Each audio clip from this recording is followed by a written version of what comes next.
My name is Kendell and I'm an RSO here at GUNTRY. Today I wanted to go over the basic functionalities of a pistol.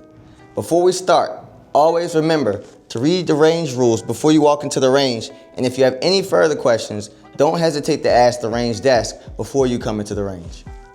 Alright, so now we're going to start with the basic functionalities of a pistol. As we start, we're going to take our pistol into our lane, and we're going to place our pistol down.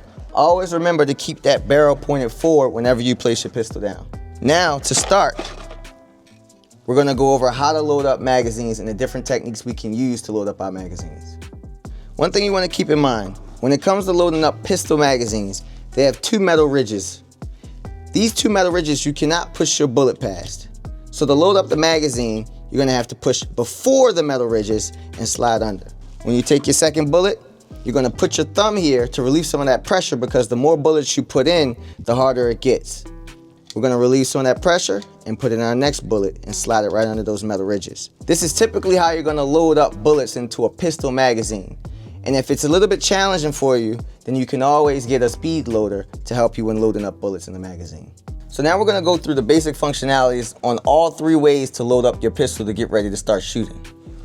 As I'm taking my pistol out, I'm keeping the barrel pointed down range, and I'm taking my magazine out as well for this demonstration. It's important for you to know, out of the three ways to load up this pistol, there's two different states of this pistol. You have the slide lock back state, and you have the slide forward state. There is one way to load up your pistol with the slide in the slide forward state. There's two ways to load up your pistol in the slide lock back state. Starting with the slide lock forward state, what you're going to want to do once you have a loaded magazine is place your magazine into your mag well until you hear a click. Once you hear that click, you're going to turn, pinch these grooves, pull back till you can't no more, and let the slide run forward a slingshot. This is called racking the slide. You're going to rack the slide whenever your slide is forward. Let's talk about the slide lock back state. There's two ways to load up your pistol in the slide lock back state. One is what we just covered, magazine into mag well, and just rack that slide. The second way to load up in the slide lock back state is using the slide stop lever. And it's a lever that you're going to push down with your thumb. So watch, magazine into magazine well, slide stop lever. These are the three ways to load your pistol within the two states of the pistol. One way slide forward, two ways slide back. So now let's talk about the proper grip for your firearm and sight alignment.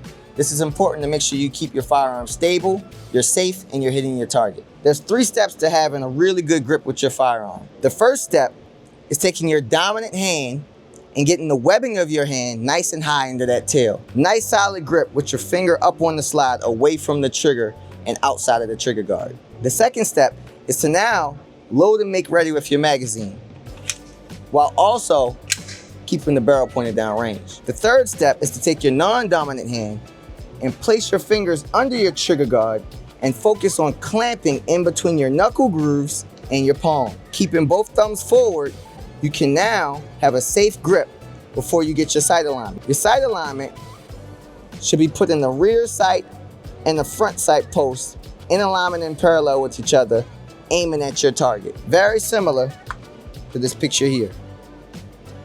Wherever your front sight post is, that's where you're going to hit your target once the rear sight posts are in alignment. So now let's talk about unloading your firearm. If there's a round in the chamber, what you want to do is eject your magazine and then rack your pistol while keeping the barrel down range to get that bullet out. After doing so, you want to manually lock your slide back to make sure that it's in a safe state. You're going to push up on your slide stop and pull back on the slide until it catches. Keep in mind that when you're shooting and you run out of bullets in your magazine, the gun will automatically go into the slide lock back state. So now when you're done shooting, let's talk about the process that you're going to go through before taking your pistol back to the range desk. We've already inspected our pistol and manually locked the slide back to know that there's no bullet in the chamber. We're going to place our pistol into our Tupperware with the barrel pointed forward. We're going to make sure that there's no bullets in our magazine. We're going to also place that in our Tupperware. From there, you're going to turn around and ask for an RSO to evaluate your pistol before taking your pistol back to the range desk to either swap out for another gun or to check out. So those are the basic functionalities of a pistol. I also want to add something to note. One is you never leave your firearm unattended when you're on the range. Two, If you ever have to stop shooting, always take out your magazine and keep your firearm in the slide lock back state before loading up and getting ready to shoot again. And then 3, always remember, if you have a question, place your gun down on the bench with the barrel pointed forward, then turn around and ask an RSO for help. Don't feel nervous, don't feel uncomfortable. That's our job, to help you whenever you're on the range to get comfortable and learning how to shoot and exercising your Second Amendment right.